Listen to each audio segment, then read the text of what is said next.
Hi, everyone. Today we have Stavroula Pabst. She just wrote a great article on CBDCs for SheerPost, and she's a freelance writer. She's written articles for the Gray Zone, Unlimited Hangout, and now SheerPost. And today we're going to talk to her about a couple different things. We're going to talk to her about the article she wrote about CBDCs and CBDCs in general, and the rising use of AI technology to wage war in Ukraine. So we're very happy to have you here, Stavroula. Thanks for being on. Well, thank you both for having me on today. I appreciate it. Absolutely. So, for those that don't know, can you just give a quick overview of what are CBDCs and what exactly happened with CBDCs in Nigeria, as you discussed in the article, and how is what happened in Nigeria a global issue and not just a Nigerian one? Sure. So this is actually a very good starter question to the issue. In short, CBDCs are central bank digital currencies. They are a digital version of a country's fiat currency, which are managed by central banks. So, in short, it's digital money but facilitated by governments. That is the very simple version of what we are talking about today. Now, in terms of Nigeria's cash crisis, it's a little bit complicated, but I'll break it down in the simplest way possible. Over the last couple years, Nigeria has been interested in its population uptaking and using its CBDC, the INERA, which, okay, it really has not been very popular amongst Nigerians, generally speaking. Now, what happened about a year ago, actually, right now, is that the Nigerian government moved to mop up essentially excess liquidity. So it said, please turn in some of these paper notes, these old paper notes. We will introduce some new ones in turn. At the same time, they were pushing this mop up of liquidity at the same time that they wanted people to uptake the CBDC. And I think that the Nigerian government essentially said, we think the Nigerian people will like using this CBDC because a lot of Nigerians are interested in cryptocurrencies, which means that in their opinion, which was obviously very short sighted, as I will get into, their reasoning was because a lot of Nigerians are interested in cryptocurrencies, they felt that this transition to CBDCs and this upped use of CBDCs would not be very difficult to accomplish. Obviously, they were wrong. What happened was, even though they pushed the INERA use on people, they promoted it a lot. I think they gave people like discounts on taxi rides if you paid with it, for example. People really didn't take it up. Nigeria in general is a heavily cash based economy, and a lot of people are employed formally, which means cash is very much one of the primary ways you're going to pay for something there. So, what happened was people were turning in these old paper notes. There weren't new paper notes in circulation, and so there was a mass cash shortage, okay, for an semi extended period. And what this led to was people would have to wait in, I don't know, hours long lines for ATMs. People would be in situations where there literally wasn't physical money, which you would go use for your day to day lives. Businesses closed. My understanding is that people even died because they didn't have physical cash to pay for services. So it was this really disastrous situation. And ultimately, the government blinked. The government said, all right, we can't do this anymore. People were very angry. The Nigerian government then moved, they basically said, okay, fine, you don't need to turn in these old notes anymore. We'll push this back. They then eliminated that deadline. So the notes didn't actually have to be turned in the first place. Okay, the cash crisis has resolved. Uptake of the INERA has, I guess, marginally increased, but the government blinked this time. And I think they essentially decided that the population was too reliant on cash. However, their they were really serious on pushing this CBDC on people who really weren't interested in using that. And I think in a lot of situations that may appear curious, why are you asking people to use this infrastructure that they're quite frankly not interested in? Why are you pushing this? And I think what's to say about this and what happened in Nigeria is that governments internationally are all in an almost unilateral way. They're very interested in CBDCs. Now, if you look at my article, I mentioned that Atlantic Council's CBDC tracker. If you look there, I believe about all the country's worth, I think 98% of the world's GDP are now interested in CBDCs in some capacity. So they are either trialing it, they are developing it, they are researching it. Some have rolled it out already. So what's happened, this cash crisis in Nigeria essentially has coincided with a larger interest in and push for CBDCs internationally. There is an international issue and the interest in this topic, let's say. That's it in short. And what I can say very, very briefly, the issue and point is that perhaps CBDC advocates may say, they'll point out several different things about why they would like CBDCs. They'll say, we want CBDCs because we feel they are the future. A lot of people are relying on cash less and less. And I think that's especially true in the West and especially in like the United States or Canada, for example.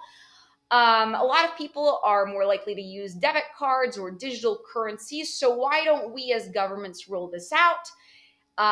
They'll say things like, they'll say that this is also about financial inclusion. They'll say that if we have central bank digital currencies, we can make sure all people have access to digital money if they would like it, even though I'm not convinced people actually want it.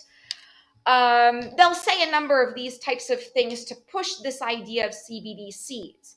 I have problems with why they're bringing it up, but they'll say these things.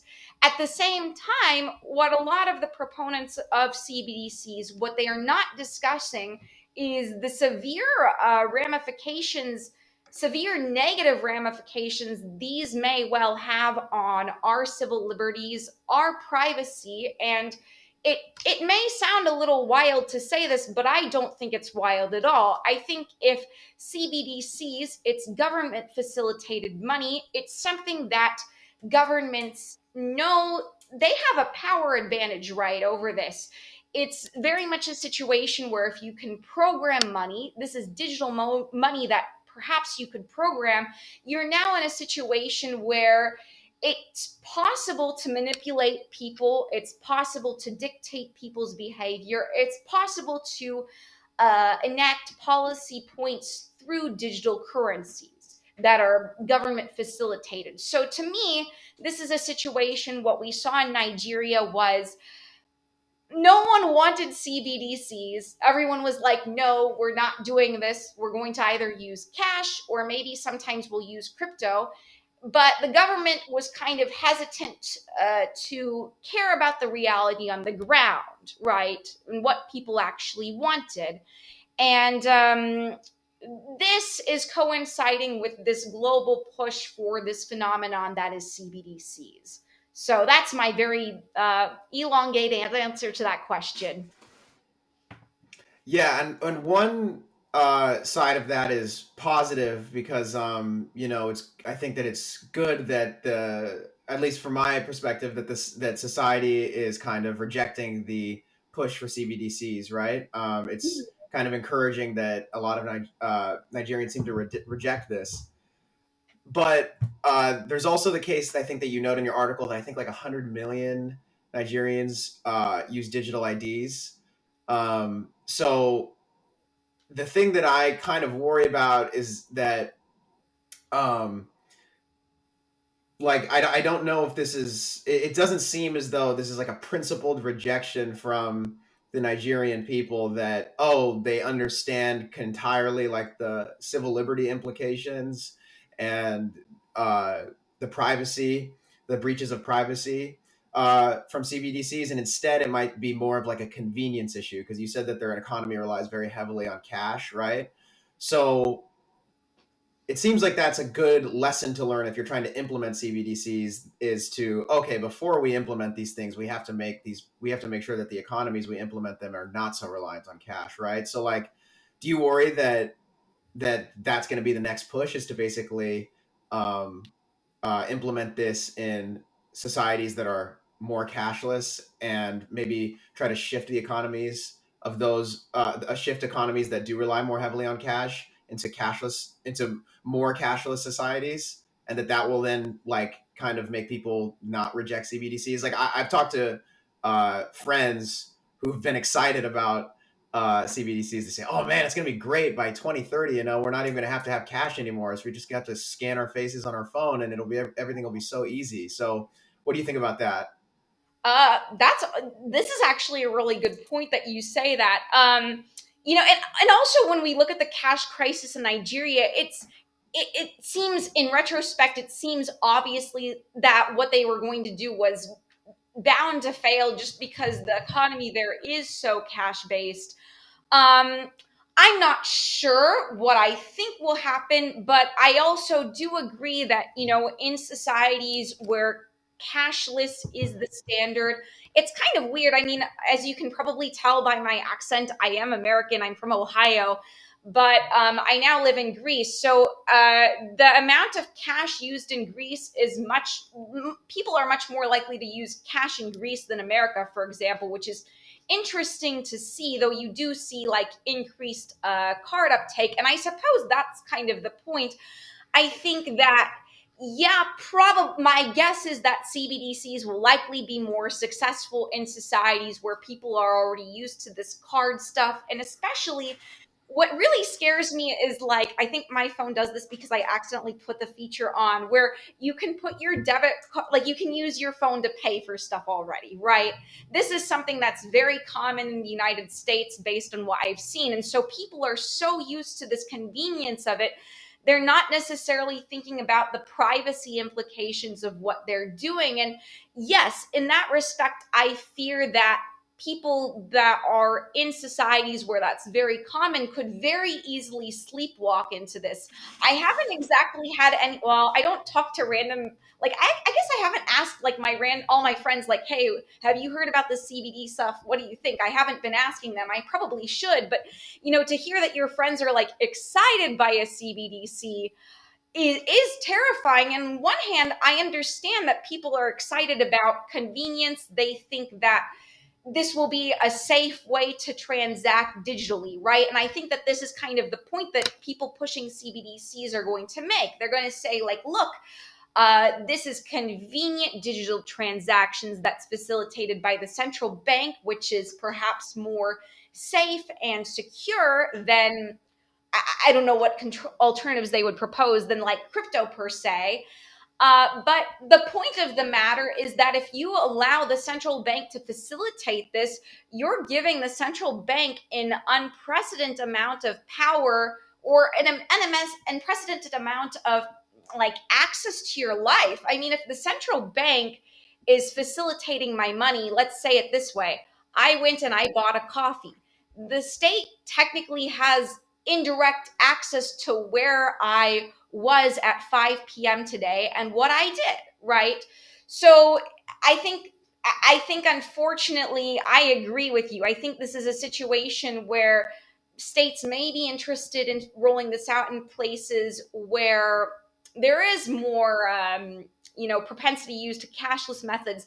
At the same time, what I will say is I think that the best way of putting this, I haven't thought about this so much, but CBDCs are also being seriously considered and implemented outside of the West. If you look at like the Bahamas, and for example, they have the Bahamian sand dollar. I'm sorry, it's not super popular, but I actually think that if some of these technologies are tested out of the spotlight, let's say, it's a little bit easier for them to see, can we do this?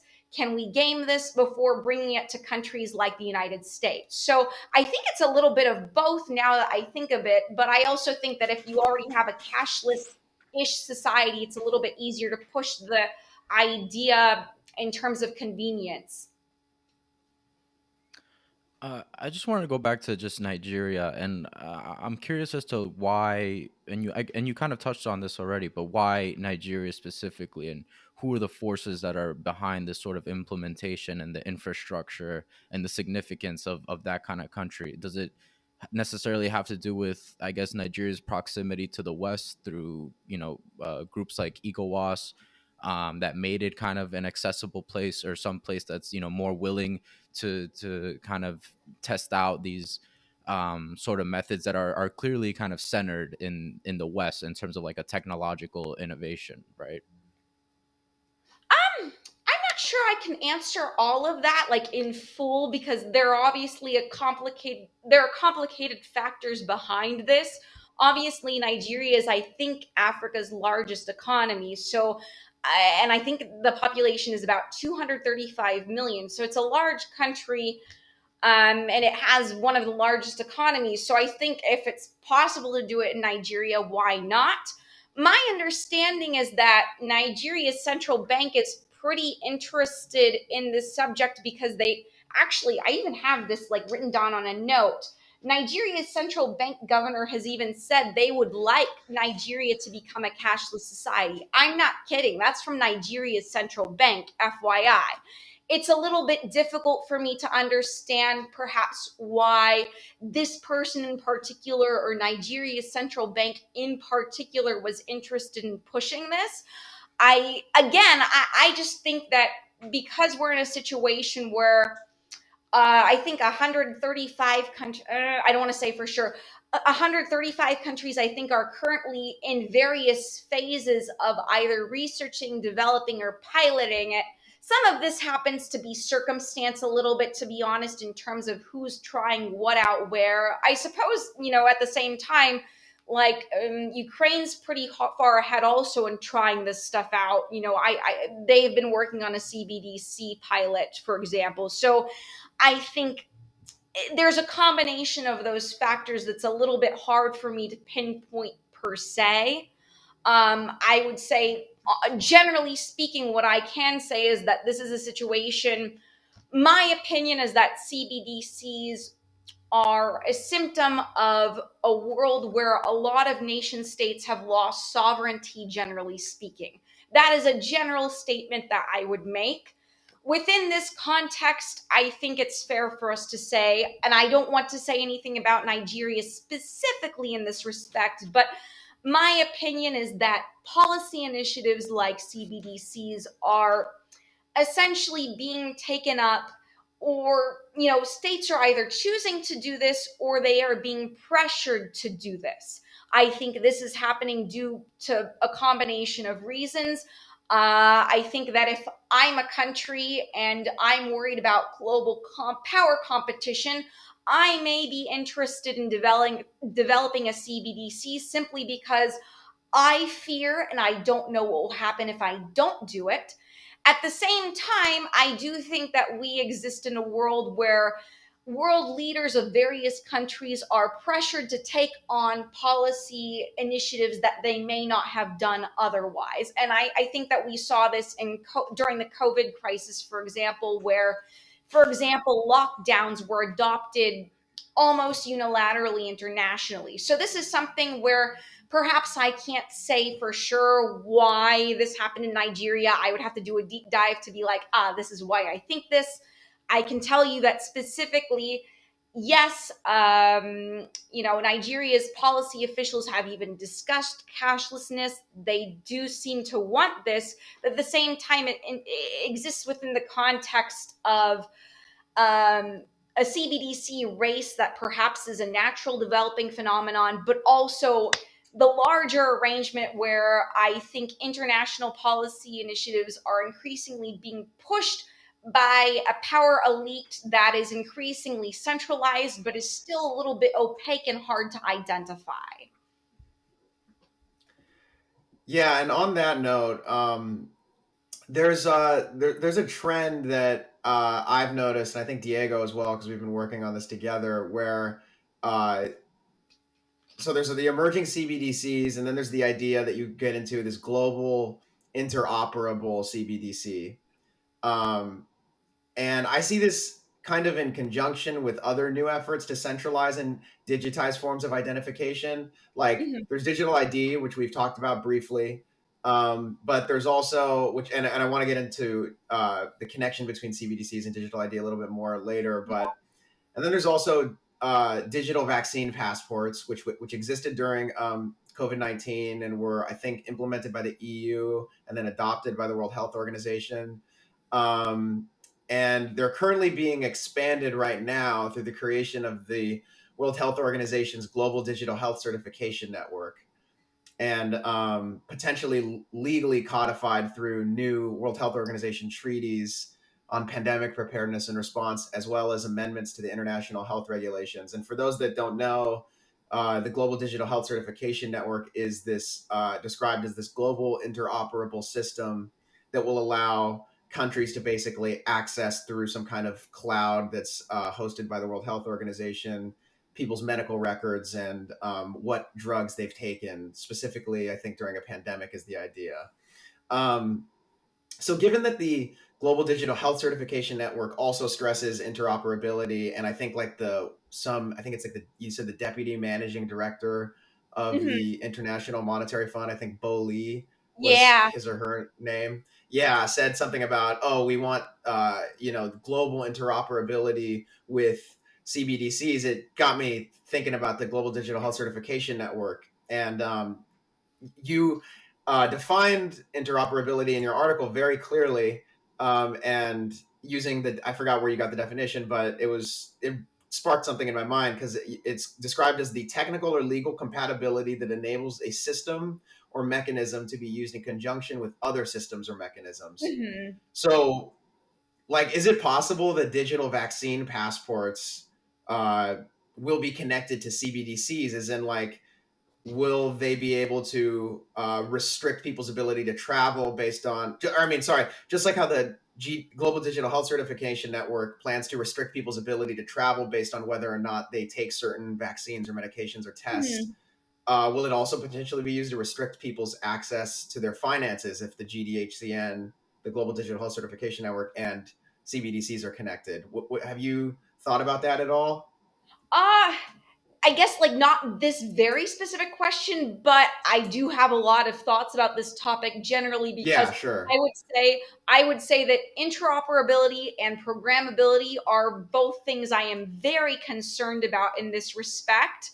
And I think this is actually a very good question because it's forcing us to discuss why the people that are so interested in things like these vaccination. I actually didn't really look that much into those treaties. Yeah, that's like one of those things where I was gonna like sit down on like a Thursday night and just look at all of this. But I think that they're very interested in having things be as interoperable as possible. Now, I would say that's true in respect to CBDCs. We don't know necessarily what will happen with that. This is complicated to say what will happen because nation states seem to be developing these things however they can. We don't know how it will turn out. But it's also true that the IMF has explicitly said that they are working or they have considered the concept of a global CBDC platform. You know, they have said this out in the open. They want this to be operable on a global level if that is possible and if that can be done. My assumption is that it is possible. Maybe it would be difficult for them to do because obviously financial systems in general, even if you work to make them interoperable, there are difficulties that will always arise when you have such complicated rollouts that happen internationally. I mean, that's just the reality of it. But to answer your question, in short, this is the stuff I'm very concerned about. I wouldn't really be surprised at all if social behavior of any sort generally is linked to money, especially digital money facilitated by governments. I really have a hard time believing that a corrupt government would not consider doing this if circumstances were to occur in a way that was advantageous to them. And it's what, like you're saying, we literally already had vaccination passports. Now, in Europe, I think you all had like physical paper things, but in Europe, in Greece, for example, vaccination passports were facilitated via QR code. Okay. So digital infrastructure is being used to streamline these processes that are very difficult for average people to get around them if something unjust occurs, right? These digital infrastructures, it's very easy to say, oh, did you not take a vaccine, or oh, have you done XYZ? Perhaps something could be closed off to you. And I think that's the whole problem with something like digital IDs. Generally speaking, like, I don't even need to talk about CBDCs or vaccination passports to say digital IDs are dangerous, because, and this is literally in like the World Economic Forum's language, I'm paraphrasing, but the World Economic Forum has said that digital IDs are critical because identity or identification is critical because it gives or removes access to jobs, education, social services, etc. So if you have digital ID be something that becomes cemented in society, digital ID is a tool that, it's a lot of whatever information they want to put about you, they theoretically could in the future. It's hard to believe that I already have problems with digital IDs, but it's difficult to imagine that digital IDs would be created in ways where it's not easy for them to add whatever the information they would like on you in the future. I'm speculating a little bit, but in short, we're talking about technology that's very easy to manipulate quickly, right? Like, if I don't know, if my digital ID now has information about my criminal record, right? They put that criminal record on there, they put everyone's criminal record on everyone's digital ID. Everyone says, hey, this is unethical.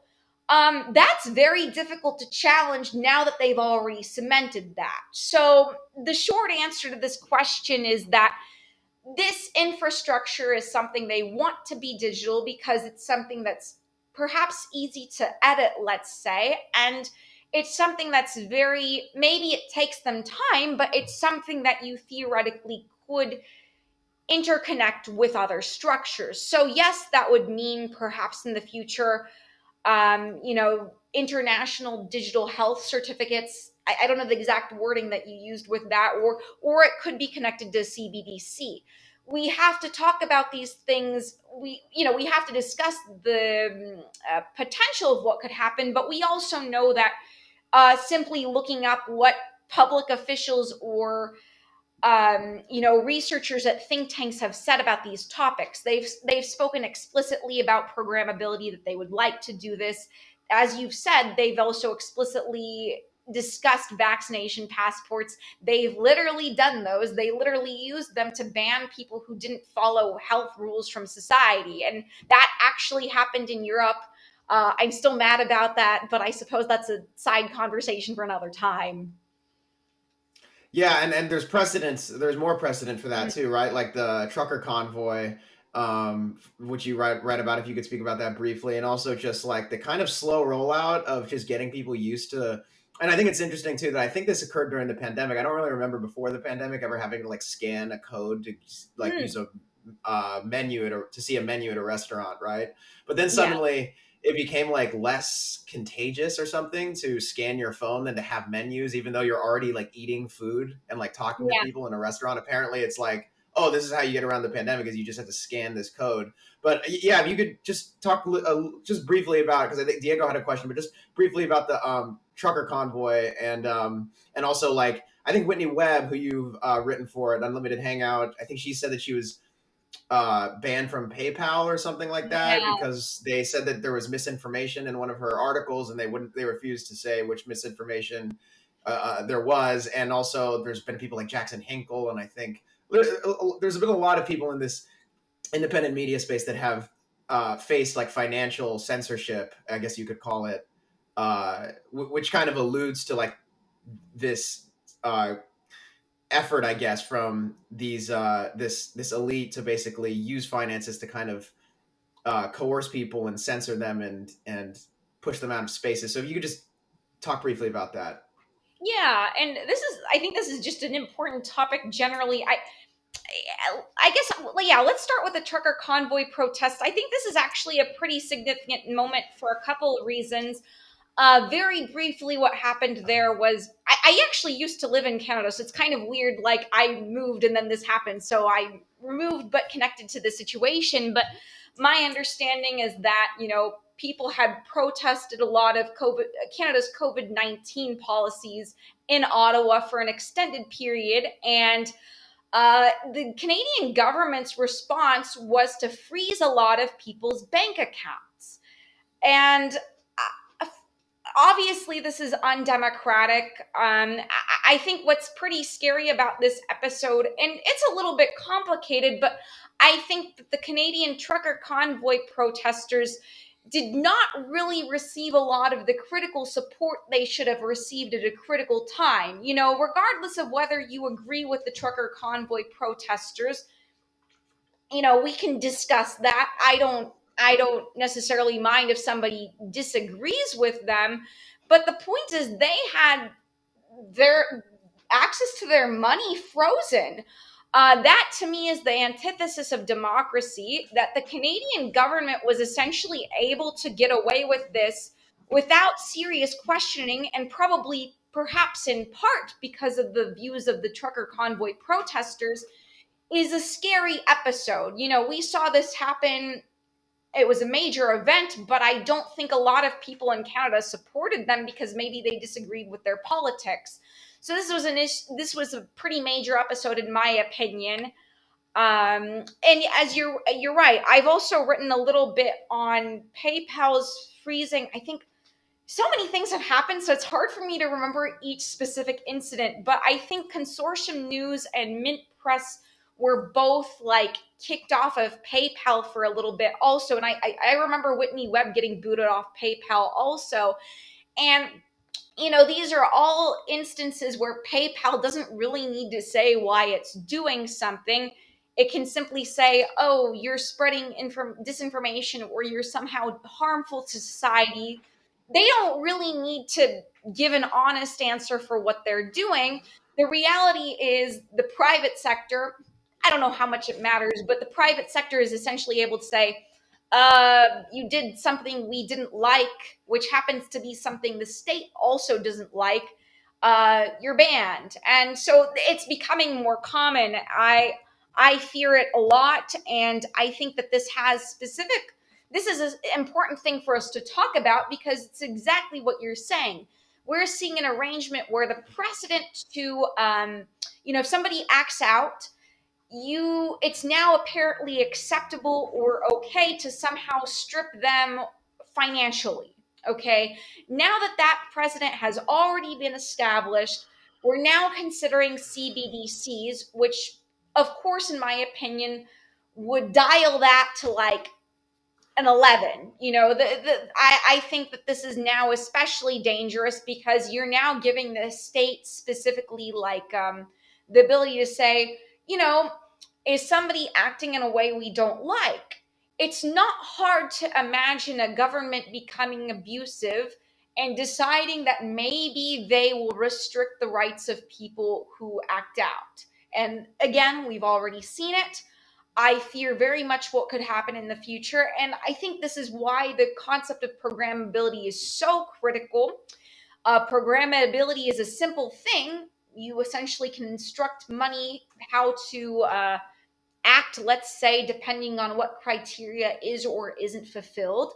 But the limits of what programmability can be are essentially unlimited. I mean, it's not hard to imagine that if the government didn't want me specifically to go buy my groceries on a Tuesday, it's technologically possible for the government to stop me from doing that.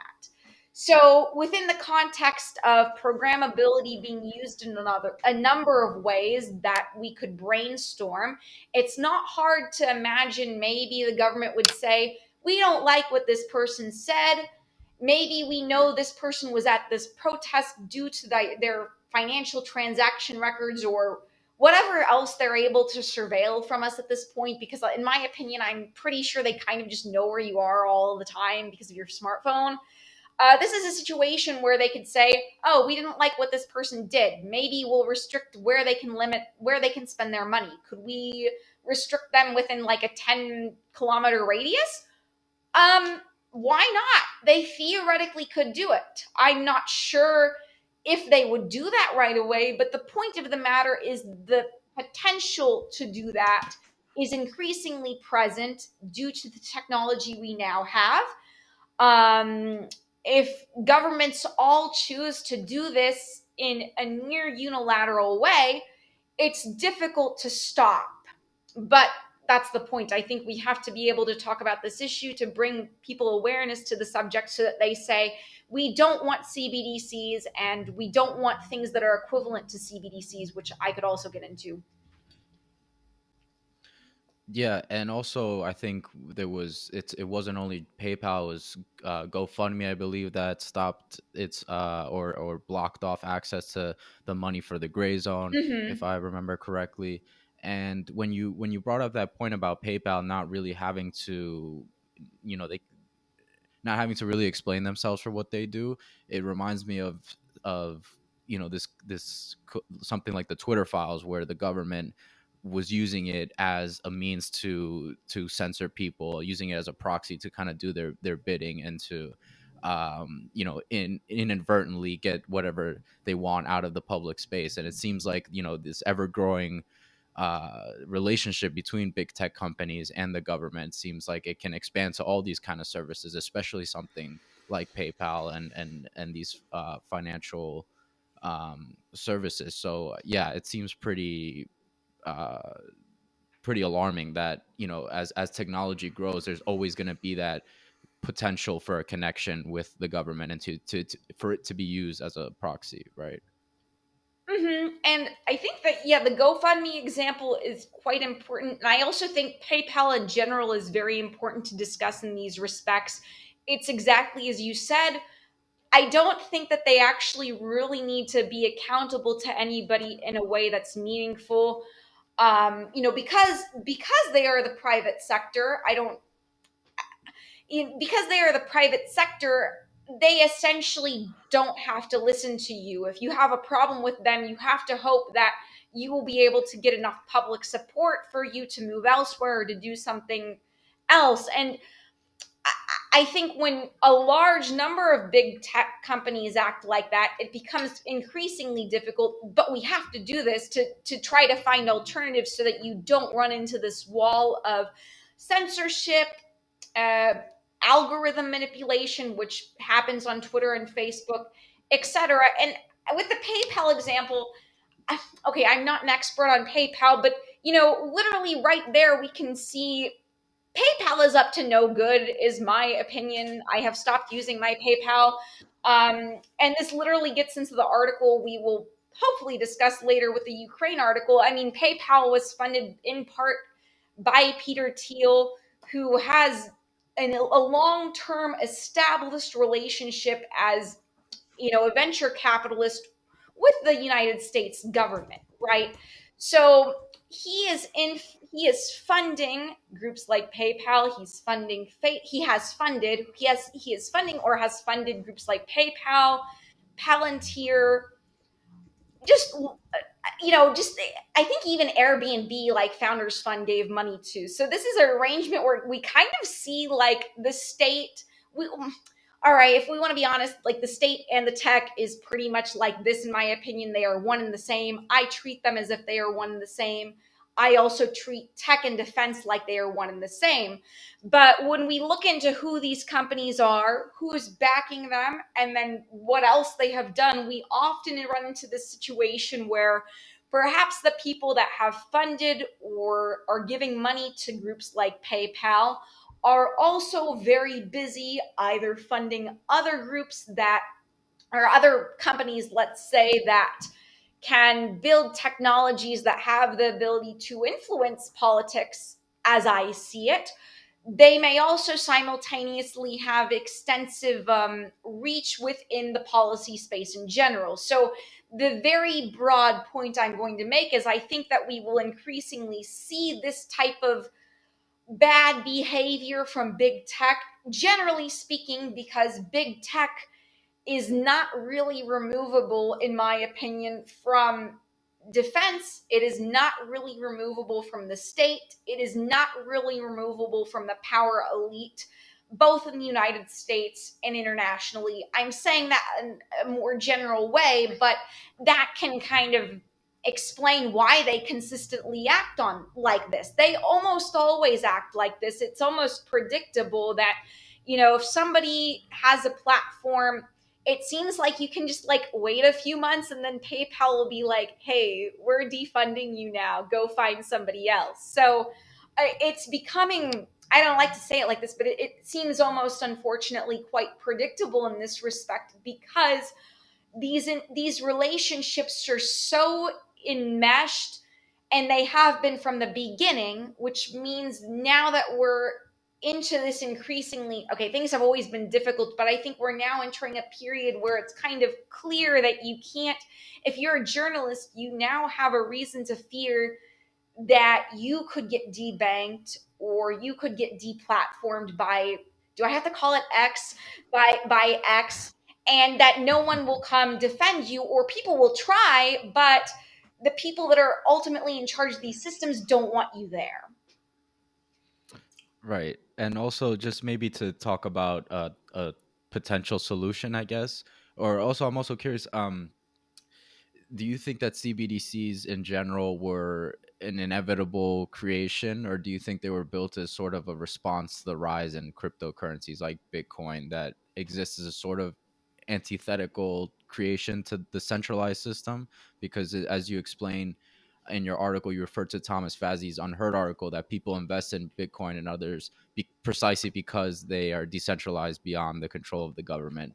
And seeing this unpopularity of the CBDCs so far in places like Nigeria and the Bahamas, do you think that maybe this kind of push will have an inverse effect of driving people more towards Bitcoin than ever before? Uh, this is an interesting question. And this actually, I've also written a little bit more about this topic for Unlimited Hangout. I had published something, I can't remember what it was exactly called.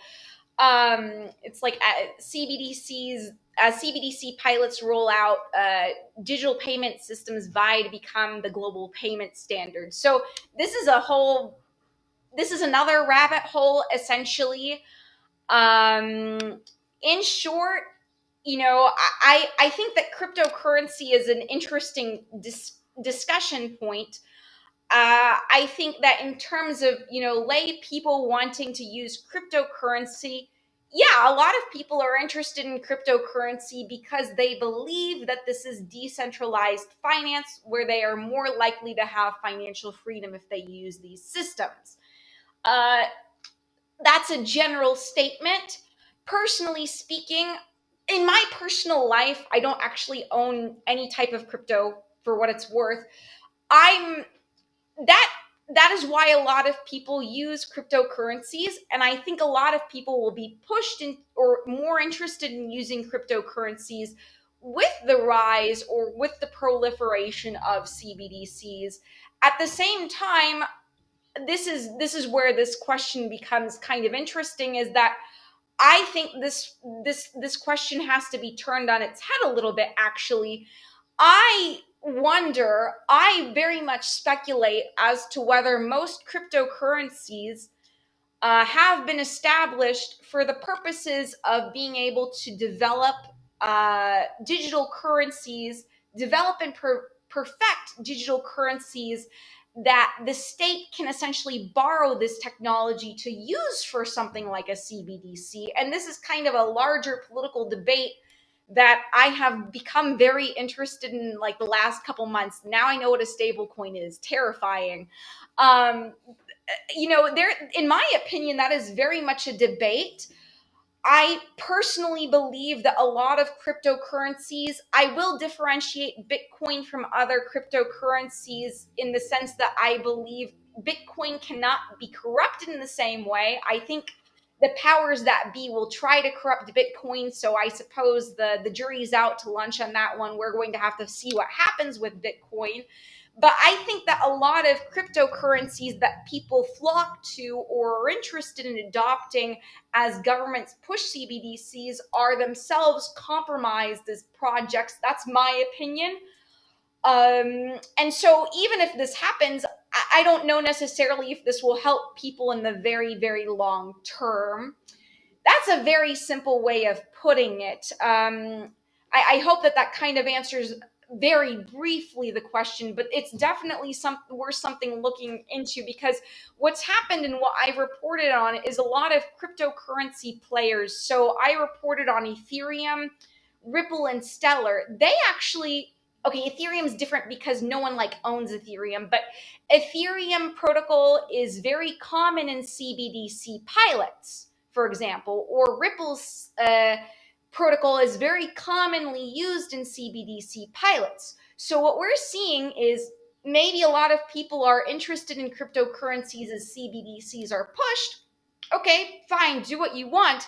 Unfortunately, what's simultaneously happening and what needs to be looked at is that a lot of cryptocurrency protocols, maybe not all of them, but a number of them are being used, and a lot of people that are higher up in the crypto space actually actively want their infrastructure to be used in CBDC pilots. I understand that like opens up another like rabbit hole, but I think it's an important thing to say, because I think, again, I want to differentiate Bitcoin from other cryptocurrencies. I'm not necessarily saying that I trust Bitcoin. I understand why people like Bitcoin, and that is probably based on one of the most secure technologies that has ever existed, that allows you to give money to somebody without a third party, right? I understand why people like Bitcoin. But in my opinion, unfortunately, a lot of these other cryptocurrencies that people may be interested in, I have to talk about this generally because I can't be like, oh, this is my opinion of this crypto, this is my opinion of this crypto. We're simultaneously seeing an arrangement where these cryptocurrencies are being headed by people that have, let's say, not the best interests at heart. Yeah, I think that FTX would probably be one of those that fits into that category, right? Where it seems like there's this kind of, because I guess, I also don't own any crypto. I'm not super, I've kind of tried to learn about it a little bit here and there, but it's kind of hard for me to understand. But um, I mean, the general idea that I find appealing, and that I think that the main person that I know that's interested in Bitcoin, the thing that he finds appealing about it is the decentralization and the kind of financial freedom aspect, right? And I think that it seems like, at least from when I've heard, what I've read at Unlimited Hangout and listened to some Bitcoin podcasts and things like that, that it's possible, at least, that some of these cryptocurrencies are kind of uh, at least the people running behind them are not really don't seem as so much interested in that decentralization aspect. I think that there's been times where they talk about how like crypto needs to become regulated and more intertwined with government, right? And like with that, it makes you think about things like FTX and exactly why it was boosted so heavily and then crashed so hard, right? Do you have any thoughts about that specifically?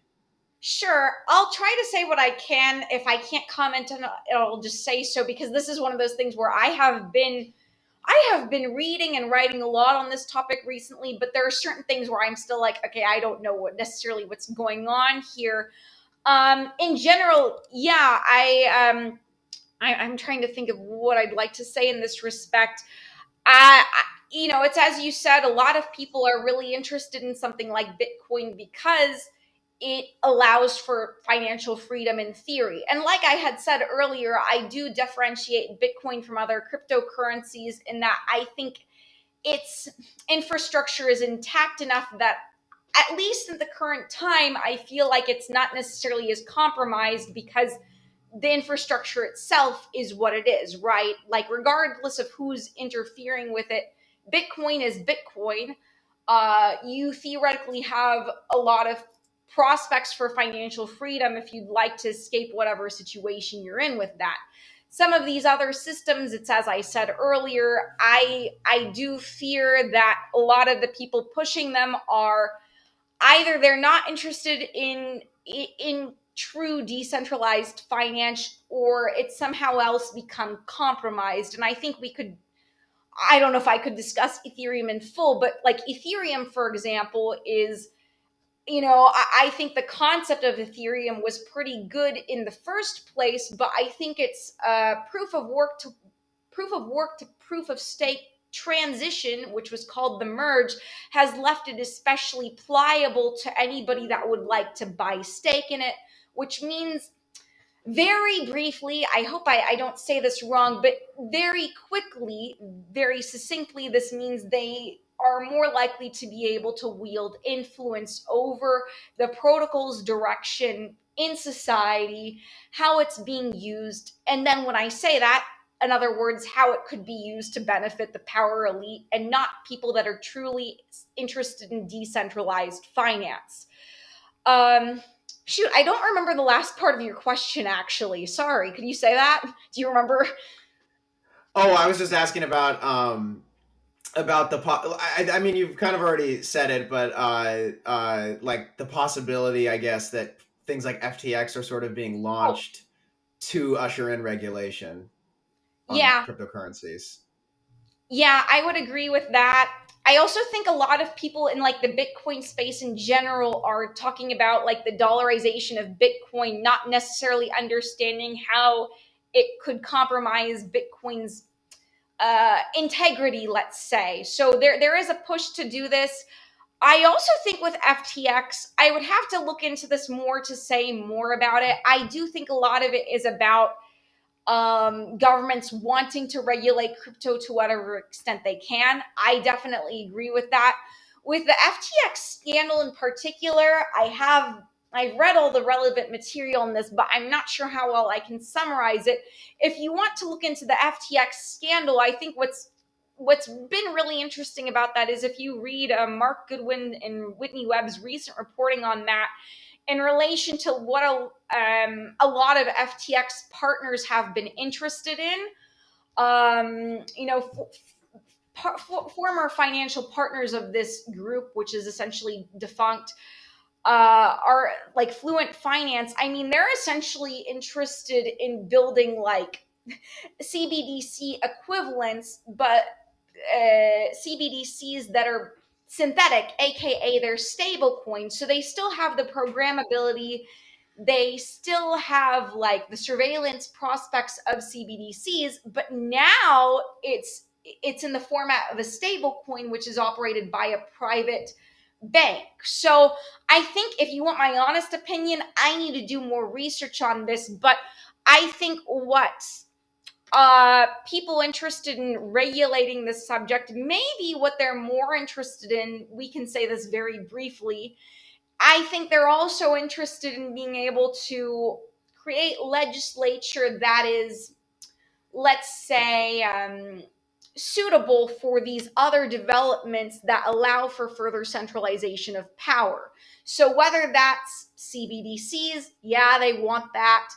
I think in general, sure, if they can kind of take a tax at decentralized finance that's truly decentralized finance, I think they would like to do that, or they would prefer to co-opt it so that they don't have to look like the bad guy coming after it. Or, like I said earlier, they're interested in using whatever legislation they can to make um, stable coins that are like CBDCs a norm. So I don't know. That's a very vague answer. I would have to read into it to give you a more specific answer. But my short answer is that yes, they would like to manipulate policy in ways that maybe manipulate quote unquote decentralized finance, which a lot of it, like I said earlier, I'm not even convinced it's decentralized at this point. And just one more question on this to kind of wrap up on the topic. You mentioned in your article BRICS, and I think what's important to talk about here is the fact that if people who kind of pay attention to geopolitics will understand BRICS to be as a sort of answer to Western hegemony of from the East and from the global South. Um, BRICS being Brazil, Russia, India, China, South Africa, and a number of other countries. This sort of coalition that is actively working together in a lot of economic projects and so forth.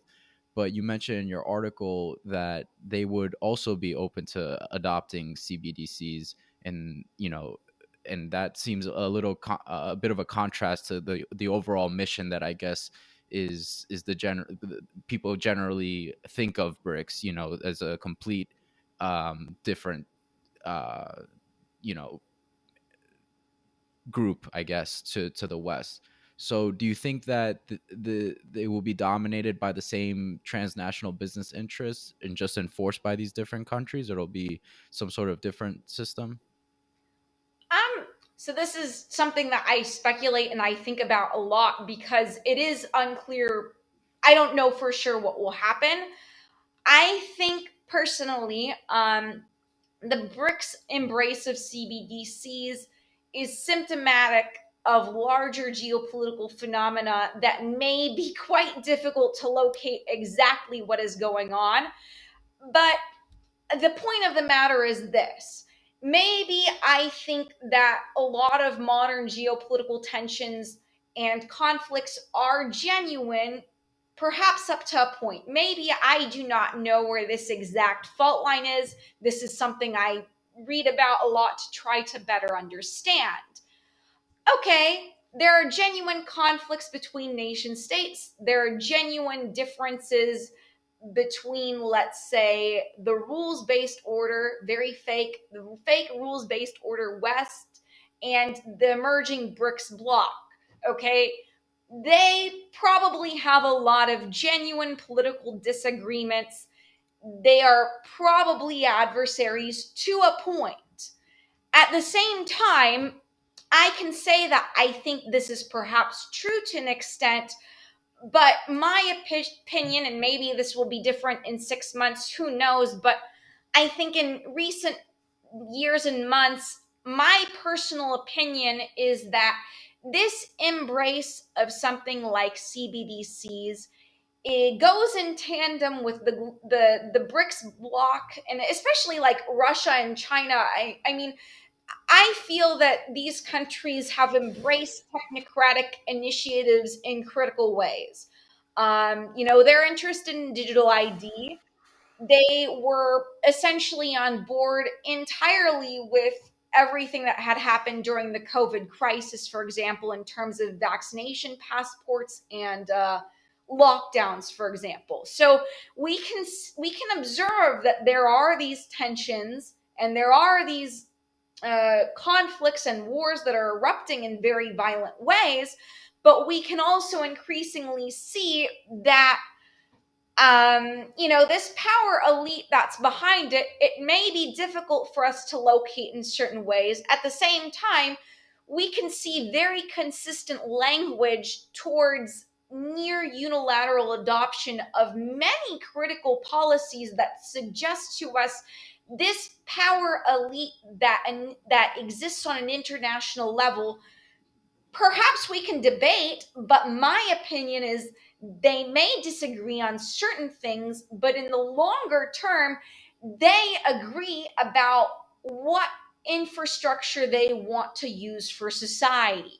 And these infrastructures and these policy initiatives that they agree on suggest that, I don't know what to call it, but implementing some kind of technocratic nightmare is what they would like for society. I think that many people that are in these policy making spheres at the very top are interested in suggesting policy initiatives that then appear, within society in a very in your face way. It is unmistakable.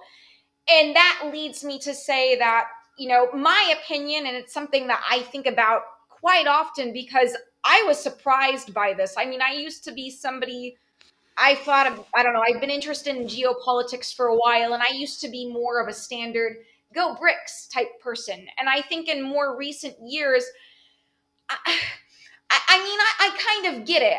I'm frustrated because I don't like what the West is doing. I think, what's happening in Gaza right now is evil, and it is very much backed and facilitated by the West. And I understand why a lot of people are interested in looking at geopolitics from this lens of, like, let's say, traditional nation states and how these groups of nation states interact, where theoretically, if BRICS becomes stronger, it can challenge the West in certain ways. I'm not saying that they can't, but I'm saying that these trends to me are too hard to mistake. And my opinion, we could discuss. I would love to discuss this further with anybody who's interested, but my opinion over time has become that the power elite agree and probably care more about in the very long term about infrastructures like digital IDs, CBDCs, and crises in general that can facilitate their existence. So that's my very short answer, but it's a difficult concept to it's a difficult thing to interact with generally. And I will say that every day I'm looking at it and I'm like, do I have more information than I did yesterday to be able to make an educated decision on what I think these tensions we see in society, and especially within growing wars and conflicts, indicate? And to me, I think that these processes can happen simultaneously. So to summarize your position briefly, basically, it's kind of hard for you to completely separate uh, BRICS from like the systemic problems that the West currently has with these technocratic oligarchs implementing these policy measures, right? When you see those same policies taking place in BRICS countries. So that kind of leads you to believe that like the formation of a multipolar world, if it does happen, will not stop the efforts. Will not. Well, yeah, it won't stop the efforts of these groups from enacting these policies just in a new context, which would be a multipolar world, which I imagine would probably be a little bit harder to influence multiple countries that are economically strong than just one. But you don't think that effort will stop, basically. Yes, that is in short my position. And I think that yes, and this is again, because it's such a difficult thing to engage with at a certain level. I personally question, again, if multipolarity does come to existence, I suppose you could make the argument that it is coming into existence now. This is something that people discuss and debate with the emergence and growing strength, let's say, of the BRICS bloc. And okay, in all fairness, I will say it's important for us to discuss the fact that, like, countries in the global South are standing up to the West in ways that didn't happen like 5 years ago. I think, like, South Africa's, like, conviction, it's like recent genocide proceedings against Israel. I mean, they're essentially saying, we're not doing this anymore, we're done with the West pushing its, like, fake democracy on us. We this is a serious and genuine development. At the same time, yeah, I don't think the technocratic stuff is going to stop, especially because I think it's embedded into most governments. I think that this is a little bit difficult for me to explain, but I think that the power elite understands how to operate in a variety of policy making processes, but also within a wide range of economic uh, economic bodies, I guess, and just in corporations in general. It's about what a lot of reporters that have similar views as me are sharing. The formation, the crystallization of the public private partnership indicates that this is going on, because it is almost always brought up all the time. Even with CBDCs, I think the CBDC is a public private partnership where maybe the states have their ideas of what CBDCs will look like, the private sector fuses with that. On the level above this, then we have to understand that the elites within the tech space, the financial space, you name it. I think it's fair to say that they have more power than a lot of standard politicians these days, right? Their power has, in critical ways, superseded what we initially understood or what we used to understand about geopolitics. I suppose, to be honest, probably this has been true for a long time, but it's more obvious now when we're in a situation where I'm saying this generally, but I think most people in Europe, for example, don't really feel that voting for somebody is going to change the political system in a meaningful way. So that's what I would say. In short, it is a difficult topic, but I do think that this overall feeling that there is a loss of sovereignty at the individual level, where regardless of what country you live in, I think people increasingly feel that elections don't matter. Um, trying to show up and influence politicians as to what you think should happen doesn't matter in ways that it used to. This larger sovereignty, regardless of country that you live in, is reflective of that, my opinion. And I think that is true regardless of where you live in the world. And I for those reasons, I question whether the BRICS bloc can meaningfully challenge the West. In short, we'll see what I say again in a month, but that's how I felt in more recent years. And again, it's a complicated subject matter. I'm not saying that BRICS can't challenge the West in certain ways. What we need to be questioning as to how much does this matter in the very, very, very long term? I don't know that it matters, is my answer. I don't know that it matters, and I'm leaning towards saying I'm skeptical that it matters in the very long term.